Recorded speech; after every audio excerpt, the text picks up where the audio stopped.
Hello, good afternoon, everybody, and welcome to the latest Real World Project Management webinar. My name's Rebecca Fox. I'm Head of Membership at the Association for Project Management. This webinar is a part of a series for our APM members on a range of topics designed to help you deliver better projects. As always, if you have any suggestions or topics you would like to hear about, please do drop me a line via email. Today's webinar is on the topic of dealing with conflict and difficult behaviour. Just to clarify, we do also have a webinar on developing personal branding, understanding and developing personal branding, and that is taking place on the 16th of October. Recognise we had a mix-up on our website at one point. So today's webinar, dealing with conflict and difficult behaviour, and I'm delighted to say that we're joined again by Fiona Metcalf. So Fiona is a multilingual training consultant, facilitator, psychologist and coach with over 20 years international experience of designing, delivering, facilitating learning and development solutions with many clients, leading customers across the academic, private, public and not-for-profit sectors. So in this webinar, Fiona is going to take us through approximately a sort of half-hour presentation around sources of conflict, our attitudes, trying to look at it from a positive perspective and an opportunity rather than a threat, and then we'll have the chance to pose any questions to Fiona. So without any further ado, I'm going to hand over to Fiona. I hope everybody can hear and everybody can see. And then if you want to send in any questions, do so via the question panel. And if you want to send in any chat, you can also do that via the chat panel. Brilliant. Thanks ever so much. Over to you, Fiona. Thanks very much, Rebecca. So good afternoon, everybody, and welcome to this session. As Rebecca said, it's going to be very much focused on the issues that we have dealing with people who we perceive as having difficult behaviours and how to deal with conflict. So as Rebecca just mentioned earlier, my background is as a linguist psychologist. I've spent the last 20 years working in learning and development roles, and the last 10 years I've been working as a freelance trainer and coach and lecturer. So my work very much has a local and an international focus, and a lot of what I teach is around the area of interpersonal communication. So I kind of class myself as somebody who's always really very interested in what makes us tick and our different behaviours and understanding how we are different. And I guess I kind of would call myself a people person. However, I would say that this topic is actually quite close to my heart over the last couple of months. As I don't live in the UK, I live in Barcelona. I've been living in Barcelona for 11 years now. And it's been a hot summer over here. And the windows have been open. And I live in an apartment block. And so I would class myself as somebody who normally could say I really like people. The last couple of months, I've found myself dealing with kind of noisy neighbours.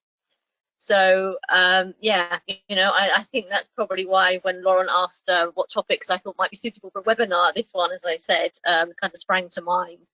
So dealing with people's behaviour when it's noisy and in the summer and the windows open has all the hallmarks and all the ingredients of being aware of really how I deal with conflict and my approach to it. So when people are hoovering at midnight, or I can hear somebody up on, using the treadmill at 6:30 a.m., all of those things about being a people person literally go out the window. So we know that conflict is ubiquitous. We don't need to be living in apartment blocks to know that. We can just turn on the television and hear and see news of conflict, social unrest, violence, disputes, divorce. Even mention the B word. We know it's everywhere. And I suppose to a certain degree, I think we're kind of living in quite uncertain times, and therefore the need to manage conflict better has never really been greater. So we're living in a time where we have perhaps more opportunities and threats coming from things like the digital revolution, from climate change, from increased globalization and cultural diversity. And I think as that, the organizations that we work in also then experience more volatility, uncertainty, complexity and ambiguity. So conflict is a little bit at the heart of that uncertainty, both as a cause and a symptom. So really what I want to do in this session is just to explore what we understand by conflict and how our feelings towards it tend to influence how we approach it. I'd also like us to kind of encourage ourselves and think a little bit about how we approach conflict and what our preferences are, and then how to adapt those to make sure that we choose the most appropriate conflict management strategy, and also really understand a little bit more about how we perceive others, how we can be perceived, and understand, is there such a thing as a difficult person, or are we all difficult to somebody? So might just want to ask you, just think about this, or maybe you want to put your ideas on the chat. Just think about, what does conflict mean? When we get conflict? So generally, conflict is defined as a process in which one party perceives that its interests are being opposed or negatively affected by another party. So this is also another question for you on the chat. When you hear the word conflict, how do you feel about it? What kind of words come to mind when you think of conflict? And how would you characterize most of those words that you thought of? So would you put them, in certain categories in terms of positive or negative or neutral? The reason I ask this question is, when most people think about conflict, we tend to see that actually most people have a negative association with conflict, because we know that the costs of unresolved conflict are really high. So according to the Centre of Dispute Resolution, the cost of conflict in the UK costs approximately £33 billion a year, which is an awful lot of money. And it's not just the obvious costs that are linked to things like settlement agreements, legal fees, delays on project delivery, associated fines, but there's also all the intangible costs as well, such as a decline in employee well-being, employee engagement, threat to customer experience, reputation, all of those things which are kind of hard to put a fixed cost against them. So when we look at conflict, obviously we know conflict is complex and multifaceted. So in a work setting, conflict may appear in terms of labour disputes over pay and conditions. We may see it manifest itself in terms of personality clashes, relationship breakdowns, where people have different views on the way to complete a task, or different values, goals, or expectations. Within teams, we may see that conflicts arise from a change of process, and people don't agree on the way to do that, or different working practices with different parties having a different view on the best way to proceed. Perhaps people are confused in terms of what their roles are, doesn't really maybe the correct leadership, or maybe people are looking for a certain form of leadership and they're getting another, and therefore they don't feel that they want to follow. Those of you, obviously, I know this is a project, working as project managers, I'm sure you find in project teams you get differing priorities, competition over scarce resources, perhaps the objectives are unclear, people are working remotely. All of these have the potential to throw out conflict. So going back to the question I asked earlier about how you feel about conflict, probably many of us have this tendency to feel a little bit negative towards conflict because we associate conflict with being dysfunctional. So dysfunctional conflict, what does that mean? So that generally means it's destructive. We generally associate it with diverting energy, reducing productivity, and increasing tension. So things which are just really taking us away from what we should be doing on a day-to-day. And that could show up in bullying, confrontation, intimidation. It may be a culture of that in the workplace where that kind of behavior goes unchecked and is kind of managed and not tackled. That obviously has an impact on people's psychological, emotional, and physical well-being. It's incredibly harmful, stressful, and costly, and it generally leads us nowhere. It keeps us in the zone of negative conflict. However, what would be good is if we could actually see that functional conflict can actually be really constructive.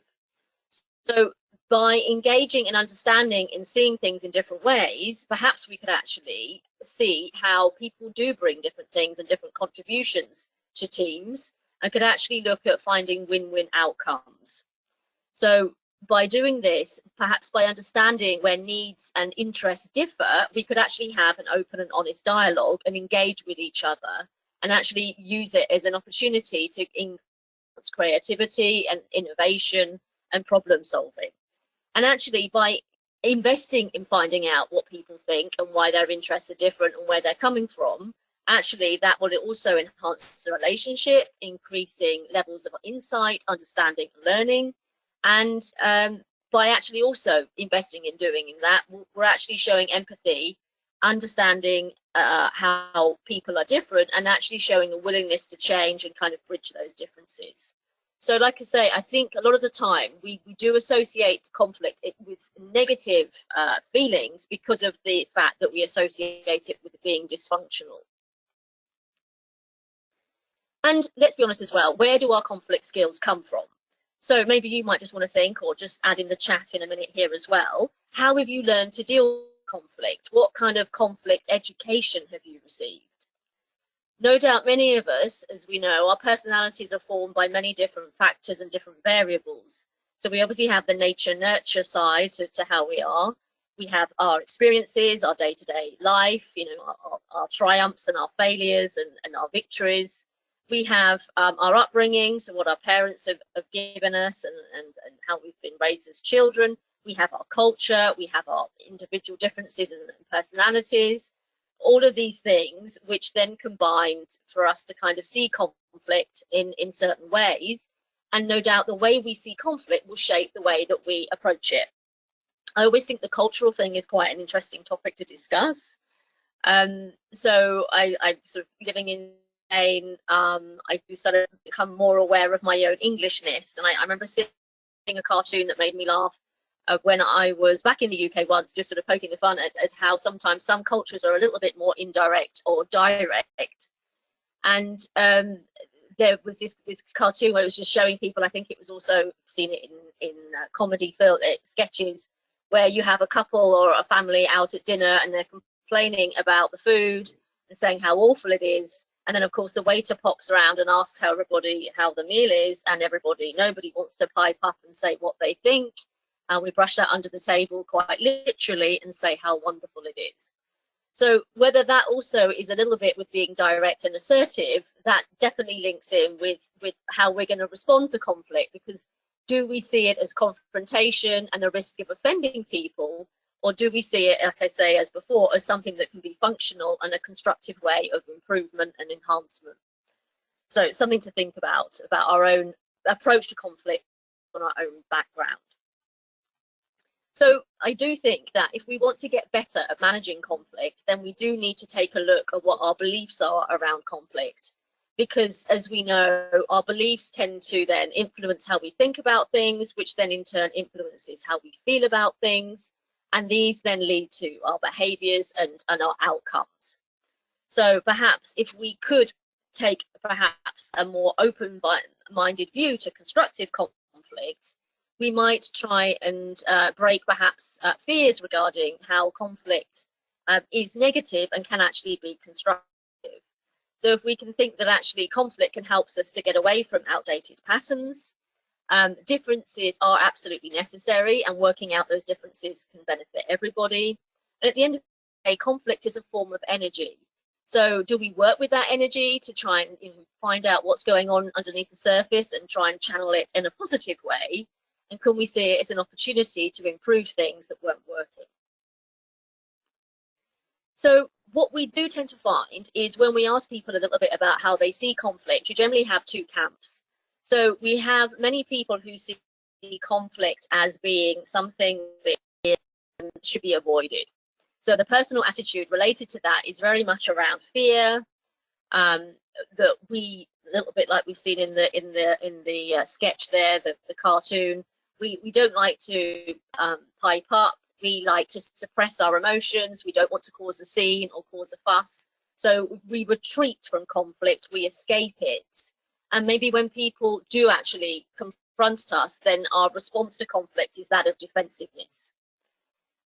How that may show up in an organizational context is very much that perhaps conflict is treated through formal interaction.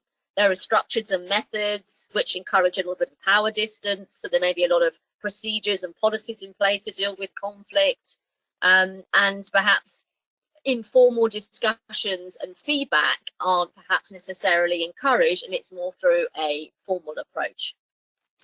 So how that affects the group is that you tend to get what we call kind of cold conflicts.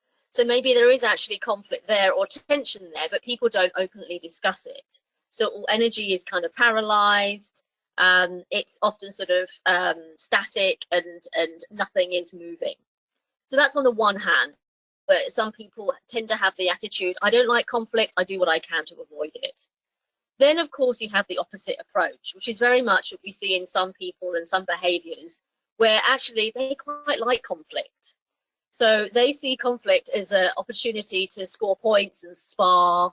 They actually quite enjoy being on the offensive, and enjoy this idea of perhaps actually kind of, showing their intellectual might by clearly discussing differences which are kind of fought out in a public sphere.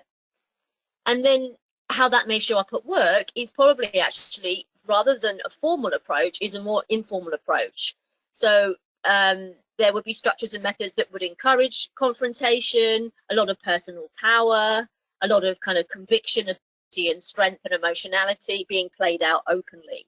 So what you get there is actually the opposite of actually quite an aggressive culture where hot conflicts are in place. It's quite hectic, overly dynamic, overly dramatic, a little bit unsteady, and almost perhaps a little bit disintegrated. So our conflict attitudes tie in nicely with what we call kind of fight or flight. So this idea of avoidance being, oh, I don't want to speak up, I'm going to run away from this, I'm going to leave the scene. I devalue myself, I rank my interests lower than those of others, or the opposite end of the spectrum where actually we like to steamroll, we like to hurl insults, we believe that actually our opinions are more important than others, and actually we quite like that opportunity to show our power. So like I say, when we're dealing with conflict, it is just worth thinking a little bit about where do we sit? Are we somewhere in the middle there, or do take either of the two poles? And also the organizations that we're working in the workplaces, how does that show up?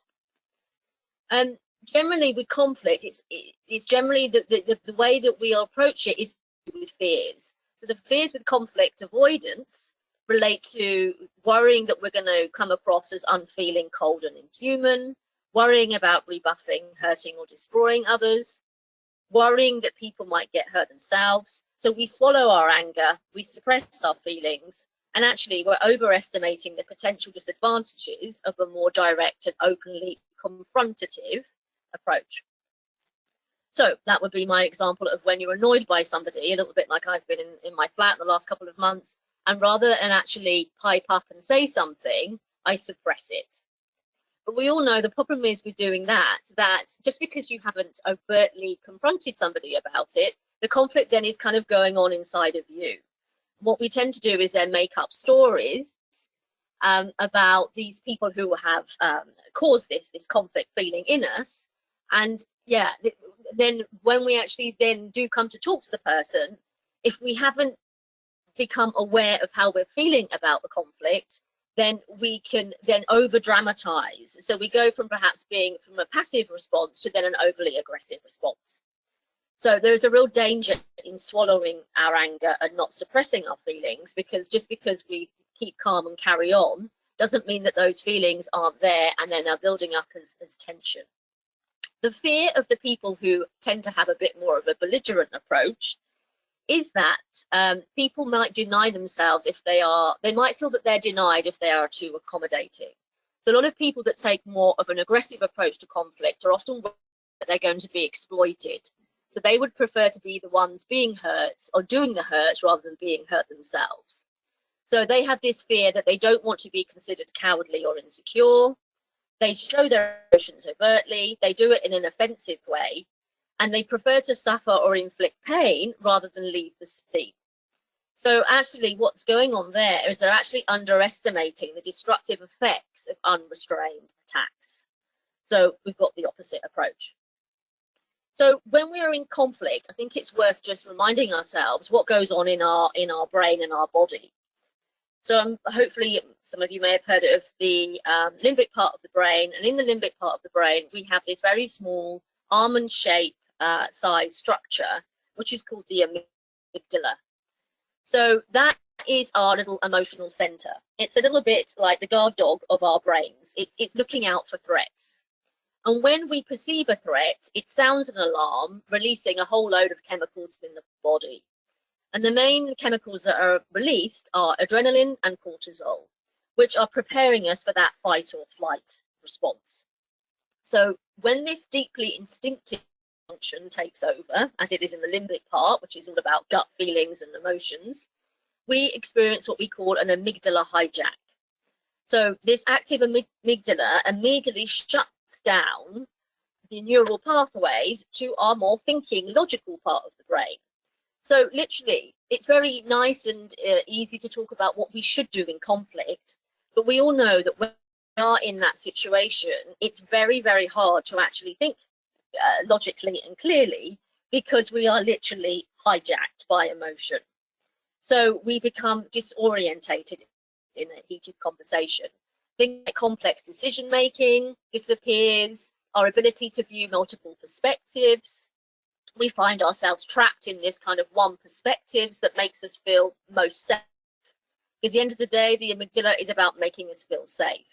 And then we get entrenched in this position, I'm right and you're wrong, even though when we're not in that situation, we would be able to see things more calmly and more rationally. So we can read conflict books, we can read articles, and we know logically and cognitively how to behave, but we know that often it's not as simple as that. And when it comes to emotions, we find ourselves caught in this kind of red mist. So what can we do about the red mist?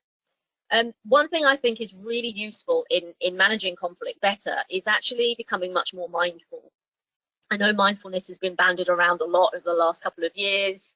We talk about being more mindful at work, being more mindful in schools. I do think, though, that actually often when we're not in that mindful state and we're not able to see the possibilities that thinking more clearly has. So the problem is when we're not being mindful and we're running in this highly emotional state, it's very, very hard to respond rather than react. So what can we do to practice mindfulness? Well, literally it is a practice, and it's not something that can just be done overnight. But I think it's really worth just practicing, maybe even on a day-to-day basis, if it's just 5 or 10 minutes of just doing a little bit of a stillness exercise in which we are becoming more aware of what's going on in our body. So we are experiencing more presence, so being more present, so noticing when we are in a conflict state or when we're being provoked, noticing where we feel that in the body. A little bit like I've had recently with my experience in the flats here, is letting go of the story. Because when we get in this kind of I'm under threat situation, we tend to make up judgments and thoughts which then fuel the conflict and fuel the emotion. And actually, when we aren't in that emotional hijack situation, we can think much more clearly when our nervous system has relaxed. So to practice mindfulness, it really is just about focusing on where we are feeling certain sensations. So perhaps where we're feeling tight or a rushing sensation or shaking. And the thing that we can really do to be much more mindful is actually focus on our breathing. So a little tip for the breathing is whatever pattern you follow, to repeat that pattern. So if you inhale from 1 to 4, that you also then exhale for 1 to 6, but then you repeat it again. What I've learned from meditation and mindfulness is generally that with the exhalations are actually more powerful than the inhalations. So the more that you can actually slow down your breathing and just really focus your mind on the breath, even if it's just for a couple of minutes, and this could be something you can do at work. Not suggesting you do it on the table as this lady is doing in the video there, but if you just take a few minutes out, it's amazing how you can start to just calm down that amygdala response and then start to see new perspectives. So I think when we're talking about dealing with conflict, noticing our own triggers, noticing what's going on in our body, and just getting in a state of more calm and rational thinking is a really good place to start.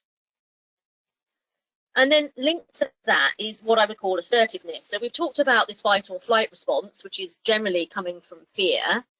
Another one is also freeze, when you're absolutely completely paralyzed and you can't do anything. But the assertive response in conflict is that thinking, that prefrontal cortex, logical, rational thinking part of the brain, where you understand that we all have rights. So in any conflict situation, we are involved in the conflict situation, have as much as an equal basic right to exist and assert our own viewpoints as the other person does. So I think that actually just makes us aware that we're then more able to face the conflict. And we're doing that through the lens of not the aggressive or the passive aggressive or the passive response, but more of this, I'm okay, you're okay. That it's okay to feel conflict with somebody or to be in disagreement with somebody doesn't mean it's going to be anyone's going to have get hurt or there's going to be a problem, but it's just a way of understanding that actually if we can be more assertive about it, it puts us in a better place to deal with it. So when we talk about assertiveness, obviously that's not just what we say, but it's how we say it. So it's our non-verbal behavior as much as our verbals, and it's using what I would call much more I language. So it's being quite comfortable with articulating how we feel about things and trying to really trying to stay away from things like you language.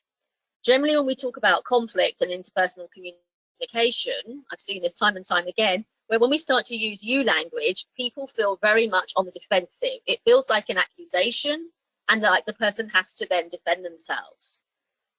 So using more language related to feelings, which at the end of the day, we can't really disagree with. You might disagree with someone's opinions about something and what they think about something, but you can't really disagree with how they feel about something. So actually being in a place where our body language is quite confident, it's open, open body language in the sense of open palms. We're not in a stressy place, so our voice and our tone is relaxed and balanced. Our voice is clear, and we've got steady eye contact. So we're not eyeballing the person, nor are we averting our eye contact. And it's really understanding that conflict has the potential to open up new possibilities and understand each other better. So we don't have to see it as I'm right, you're wrong, I win, you lose, or I lose, you win. We can actually see it as a win-win approach. So talking about that, when we're dealing with conflict, I think what's really important as well is to use positive statements, mention our positive intention, and find out and ask what is needed from the other person, and talk about the advantage for that other person. So rather than this idea of it's me versus you and this is the problem, more of a kind of a collaborative approach where we look at it in the sense of this is us versus the problem. So I'd like to find a solution that works for both of us. And then actually engaging in the person with asking them and finding out what suggestions they have to go about it. So this is where bridging mindsets and words are really helpful. So it's coming from that idea of I'm okay, you're okay, let's work together. I want power with you, not power over you. Your needs are important. Let's problem solve rather than argue. And let's use it as a way to approach this as us versus the problem, and rather than me and you versus the problem. So that's where language such as open questions, what do you need, what do you think, active listening, so really trying to understand where the person is coming from, so trying to, as much as possible, to suspend judgments, reflecting back on what we've heard, asking for things such as, help me to understand, suspending what we think or where we think the person is coming from, maybe even just appreciating efforts that we've seen that the person has made, looking at alternatives, asking open questions, make it much more possible for more of a collaborative approach to happen. In terms of conflict, I'm sure maybe a lot of you may have heard of Thomas Kilmann and conflict modes. And I think the beauty about this is that when we are in a more self-aware place, we then become more kind of present and able to choose the appropriate response to a conflict. We all have preferences in the way that we deal with these conflicts. Some of us perhaps definitely would go to a more kind of a competing style. Some of us just say, yeah, have your way, and we will accommodate. Some of us don't like to deal with conflict at all, so we just bury our head in the sand. But if we can appreciate that, actually, a little bit like situational leadership, when you choose the appropriate leadership style to the situation, that this can actually help us have more control and choose the right response.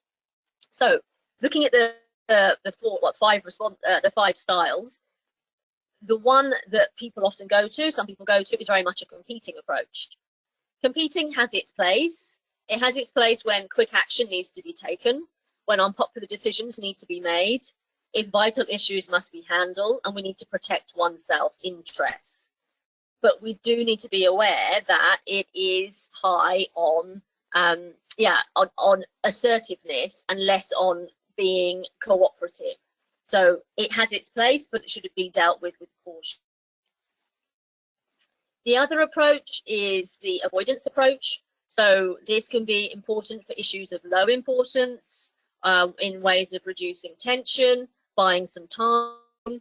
If we're in a position of low power, we might want to use avoidance. Compromising is sometimes given a bit of a bad press because we kind of think that when we do that, we're giving up more than we actually want. So compromising can be useful when it's dealing with issues of moderate importance, equal power status, strong commitment for resolution, temporary solution where we might have some time constraints. Those are the kind of situations in which compromising may be appropriate. Accommodating is another approach that we can have with dealing with conflict, and that will be appropriate in situations where we need to show reasonableness, develop performance, create goodwill, keep peace, where the issue or the outcome is of low importance. And collaborating. So time and again, I guess, we think that actually collaborating is the best approach to deal with conflict, and that is our preferred approach. We do need to be aware, though, that that is when the situation warrants the time and energy. Conflict is important to the people who are constructing a solution which is going to meet both parties. The issues are too important to compromise. So therefore, gaining commitment, improving relationships, learning and merging perspectives are all required. So I think we look at being more mindful with conflict, we need to understand what's the best style to use. And therefore, we need to ask ourselves some questions, such as, how invested in the relationship are we? How important is this issue? Do we have energy for the conflict? Because let's face it, a lot of this, the collaborative style especially, does take a lot of energy. Are we aware of the potential consequences? Are we ready for the consequences? And what will happen if you don't engage in the conflict? So with these kind of questions and doing the style analysis, hopefully will help us make us more aware of just being a little bit mindful about what the right approach is to take, rather than just blindly reacting to what we kind of subconsciously or automatically do. So difficult people, difficult behavior was the other topic I wanted to cover in this. This is all part of conflict. So of course, we can't really separate conflict without talking about people and behaviors. So in any situation, we have different perceptions and perspectives on how people are. So you could have a meeting where, for example, the guy in the picture, Mike, is quick to act, Sarah finds him abrasive, and Liz sees him as rash. So who is this person? Well, actually, he's probably all three, depending on our own perception and our own view. So opinions, each one of those has been created from a partial view with information discounted. Who is right? Everyone and no one. So we know that conflict is all about perceptions, and therefore it is that this is a conflict and dealing with people and behavior make it very difficult to say that actually one person is necessarily difficult, because everybody is somebody's difficult person at least some of the time. However, at the end of the day, we don't really care about that, because what's really important is what is our perception is our reality. So we can make excuses for people's behaviour, but at the end of the day, it's really what shows up, isn't it, above the iceberg. So we don't know what's going on beneath that, and that's almost 90% of their behaviour. We just know what shows up to us. And what shows up is that perception is our reality, in the sense that whatever it is that's in front of us, we will perceive it in the way that we see it. So the famous parable about the elephant that was brought into a village, and everybody has a different perception about that based on where they are in relation to it. So we know in terms of behaviours, in one of the last webinars I did, we talked about personality styles and behavioural traits. We know that we all have different behavioural traits, and traits are on a different continuum, related to our openness, related to our conscientiousness, related to how extrovert or how introverted we are, related to our agreeableness and our neuroticism. So this particular behavioural trait is called the Big Five. You can do that one. If you Google it, you'll find the Big Five online. And we know that some people see people as less outgoing, more open, more closed, more quiet, more reserved, more helpful, more critical, etc. So that's the trait theory. And the last theory, the last behavioural styles that we looked at, look more actually putting people in behavioural types. And we know that there are some types which are very much focused on being quite dominant. They like to take control. They hate failing. They like to achieve. They're very good at closing. They're very good at getting things done. They're very much a self-starter. They're high on assertiveness and high on controlling the environment. You also have on the extroversion side people who like to do things together. So they are similar to the dominant style in the sense that they are more extrovert, but they like to kind of influence people more through their energy with people. So they tend to show up as being very persuasive, very talkative, very communicative. They're great at opening relationships. Their basic fear is around rejection, because they're so much what you would kind of class as people who like to be with people. Rejection is the thing that they really are quite afraid of. Then on the more introverted side, you get people who are more steady. So they're very much about putting other people before themselves. They're very dependable. They're very persistent, good listeners, very kind. And what they bring to a team is that idea of support and service and stability. And what they really don't like is insecurity or unplanned change. And then you get the people who, a little bit like the people who are in the control side, they make decisions more by head than by heart, but they do that in a more reserved and withdrawn, more introverted way. So they're very hot on compliance and getting things right and being precise and perfectionist and logical. So what they bring to a team is high standards, technical attributes, and in terms of their communication, they probably actually prefer to write things down, because that way they can be absolutely sure everything is correct. So what you might want to do is just think very quickly about somebody that you often find yourself in conflict with. Where are they on the traits? So are they perhaps more extrovert? Are they more introverted? Are they a little bit more suspicious, a little bit more untrusting? Are they more open? What's the behavioural style or the traits that you often notice in them?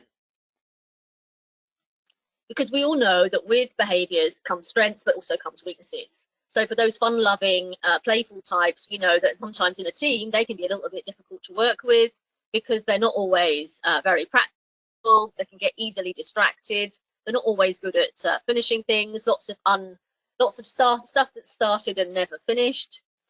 The dominant style, great for being independent, candid and pragmatic, but not always being very good at being sensitive, being rather blunt, not always great team players because they like to be out in the front, often come across to other people quite controlling and abrasive.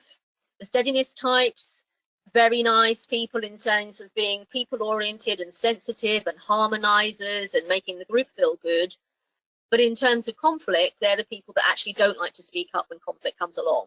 So you may be left sometimes wondering if they've disagreed with something and why they haven't told you about it.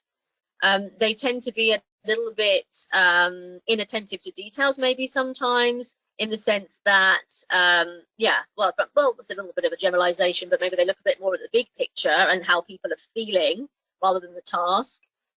And they are easily offended. So they won't, there might be the people that can actually be a little bit passive aggressive. They won't say how you feel about something necessarily in an open forum, but they won't forget that if they're offended, they'll be slow to forgive. Then on the compliance side, you've got these people who are very prudent, cautious, and disciplined, but then how that can come across can be sometimes too questioning, too fussy, and too indecisive. So we know that all of these behavioural styles can be perceived in different ways, and they have their strengths, but they also have their weaknesses.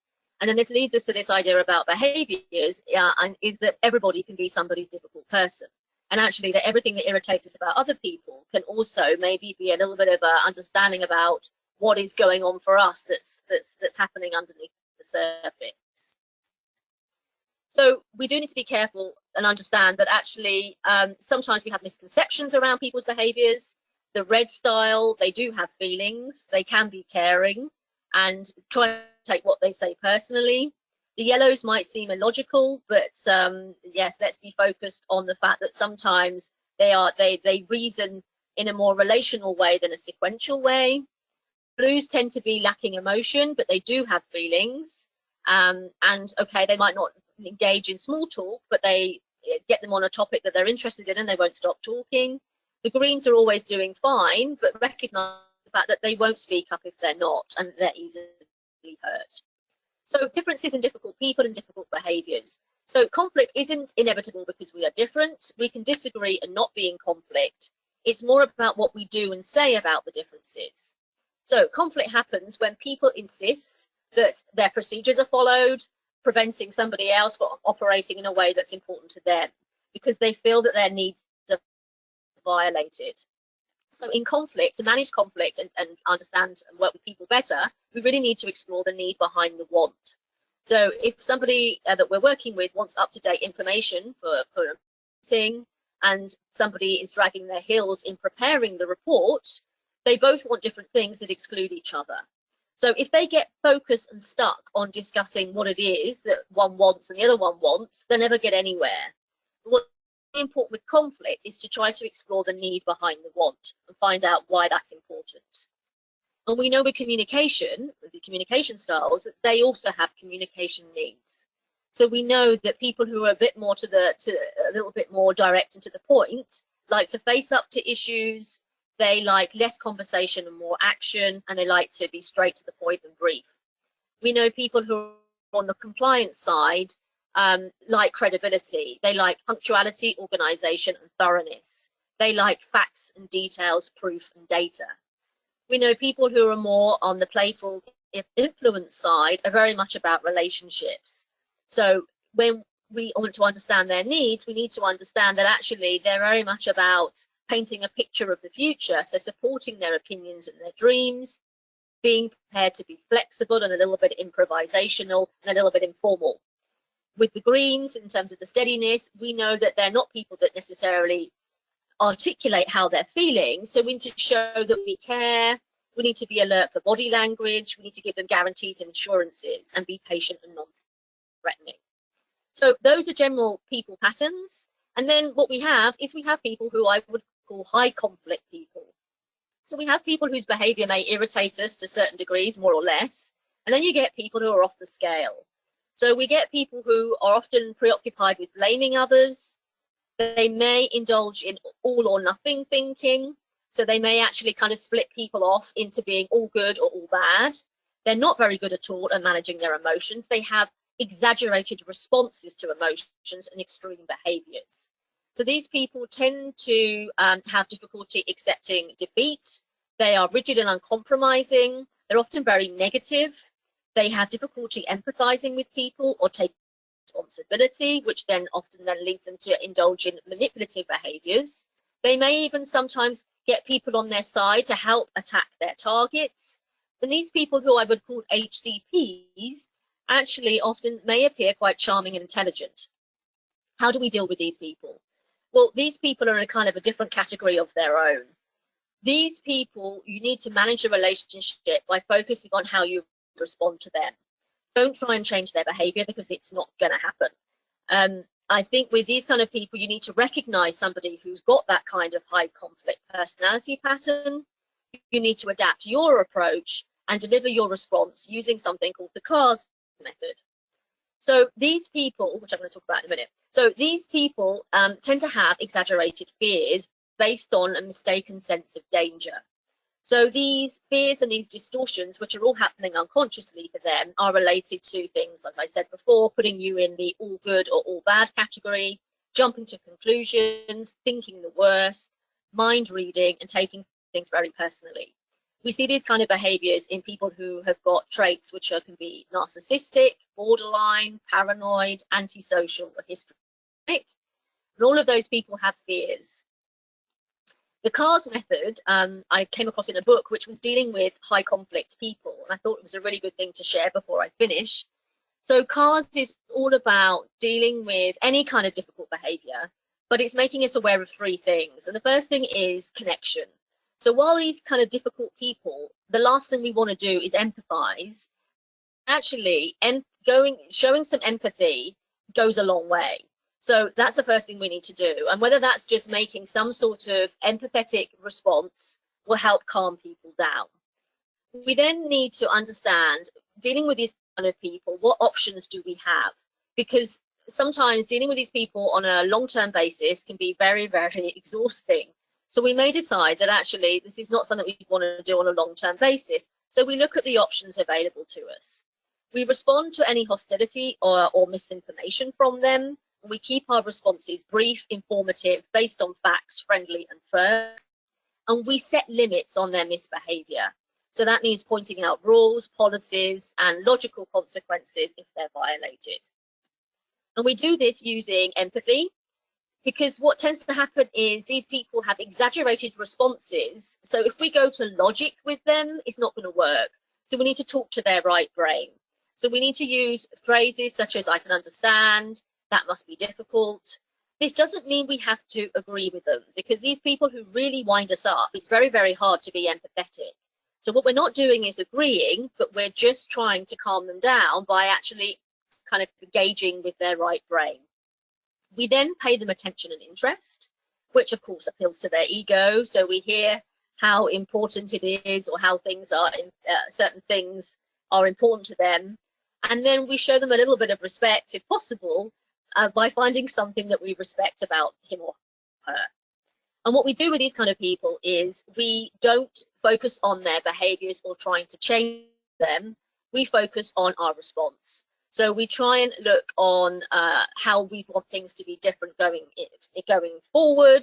What can we do now going forward? What needs to happen so this doesn't happen again, or we can do things differently next time.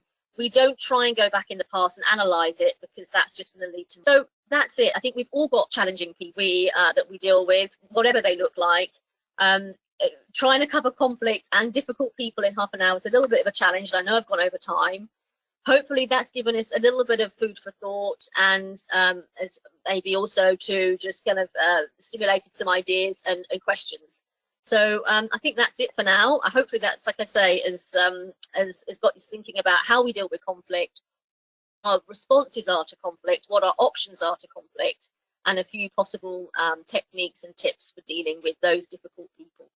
Okay, so thank you. I'll move back to you now, Rebecca. Brilliant. Thank you. Thanks, Fiona. And then, Fiona, I've got a question for you. What do you do then? So for example, some of the conflict that I come up against is often when people don't voice it to you, but they just don't do what you've asked them to do, because they obviously don't agree, but they don't tell you that they don't agree. They just don't do it, or they just sort of ignore you. And that's quite hard, because you've then got to go up and say, oh, have you managed to do X? And then they'll say no, or why is that? And then so you've almost got to tease it out, but often you don't know that they disagree with you for some time. No, so I know what you mean. So actually, so it sounds like they're the people who would be a little bit more on the introverted side, in the sense of not wanting to a voice that disagree with something, or they can't do it. So they're a little bit people please. Is that what you mean, Rebecca? That they like to just sort of be yes people in the sense they want to please, but then when it comes to actually doing it, they dig their heels in and they don't do it. Yeah. So in that context, I guess it's obviously probably going back to a little bit what we said about their own fears about speaking up. So it could be that actually they see that if they do say that they don't agree with you, then they're worried that that's going to be this. I mean, I think I can relate to that a little bit as being somebody sometimes who just says yes to things and then realizes, oh God, I've overcommitted and under-delivered. So I suppose it's making them feel safe. And I think just that little tip I gave a little minute ago about talking about connecting with their emotions and just using a little bit of empathy, that might help in the sense of just making them feel a little bit more safe. And then I guess it is then following what we said in terms of connecting with them and then just sort of understanding what's gone on. So what was the need there? Like why didn't they meet the deadline, in the sense of, was it they were over preparing or something perhaps? Is that sometimes what happens, or they just become stubborn? I think it's stubborn, yeah. Okay, I've got quite a few other questions coming in. Oh. So here's a question from Luke Marshall. Does conflict management and resolution have to be done face-to-face? How do you resolve issues from members of the team that aren't local? Good question. I guess it doesn't have to be done face-to-face. The only thing is, when we are relying on, well, it depends, I suppose. If you're relying on video, etc., and chat and Skype, it's not quite as powerful, is it, when you don't have the person in the room with you to see the non-verbals? I guess it's about sort of finding ways to make the communication as effective as possible with those limitations. I know we talk about conflict generally. It is ideal if you can see the person face to face, because so much what we communicate is through that. But if video is a good enough substitute, I think it's just sometimes just communicating enough, and making sure the channels are there for people to feel heard. So sometimes I don't really think it's necessarily how you do it, but making sure that it's there. Okay, great. Okay, here's a really interesting question from Carl Towner. Thanks for this one, Carl. Does empathy really work with the narcissistic person? That's a good question. I think we've all come across narcissists, and we see so many now, don't we, in terms of global leaders who just show really narcissistic personality traits. How can I put it? I suppose, I have had dealings with narcissists. I think it does. I think the thing that I find the hardest thing to do with narcissists is because they put you on the back foot and they attack. You don't feel like being empathetic. It's very hard sometimes, and that's what I find interesting about that method. Is the last thing you want to do is really show any empathy. But I think sometimes, because they have such exaggerated emotional responses, that actually showing a little bit of empathy can calm them down. So give it a try. Give it a try with your next narcissist and see what response you get. Fantastic, thank you. And then here's a question from Shanawaz Ali, and interesting one. Is there any risk of unlearning, in inverted commas, your natural style? Do you mean the way you approach conflict, or the way that, so you mean your Thomas Kilmann conflict styles, or I believe that I believe that's what's meant. I suppose being more aware of things, do you then go against your own nature, and is that a good or a bad thing? I think the beauty of the Thomas Kilmann thing is that it gets you thinking a bit more consciously about how to deal with it, rather than just a knee-jerk response where we just respond based on automatic pilot and preferences. I think it gets us to sit down and think a little bit more about, is it worth investing the time? What's the consequences if we do or if we don't? So I don't think you ever unlearn your natural style, because I haven't actually done the questionnaire online. I guess you can get Thomas Kilmann online, because most of the time the ones I've got are kind of hard copies. When I've got people and delegates to do the the Thomas Kilmann, I do tend to notice that, yeah, they get a combination of styles, and some can actually be quite different. So you get people who can be competing and accommodating in one. So I don't think you ever really unlearn your natural style. I just think it is a good way of just becoming a bit more conscious about the best approach to take. Okay, thanks, Fiona. Here's a really good one for Paul Hurst, actually. How do we deal with senior managers who bully? Bully. Oh, well, I mean, I suppose what you can do is what you can do at an organisational level and at an individual level. I think it's a real sad state of affairs that there's so many organisational cultures which still allow that to go on, and sometimes it's very difficult because when it is a senior manager and you can't, perhaps there isn't the people in place to kind of have a neutral conversation about it. What can you do? I think go back to what I said before about the cars thing is, well, trying to connect with an emotion. Why do bullies bully? Bullies bully because they feel insecure. So they take out their hurt on others, and that's their way that they kind of, protect themselves. I still think that it's about not being intimidated by them, by a senior manager. I suppose it's really understanding too what options you have, and that's where that CARS method was looking at how do you connect with people, so trying to use empathy and attention, etc., which is very difficult when someone's doing that to you, but then actually sitting down and working out what options you have and analysing them, because obviously so many people that are in organisations where that's going on, they do just decide that actually the best thing is to try and move out the department or find other ways of dealing with it.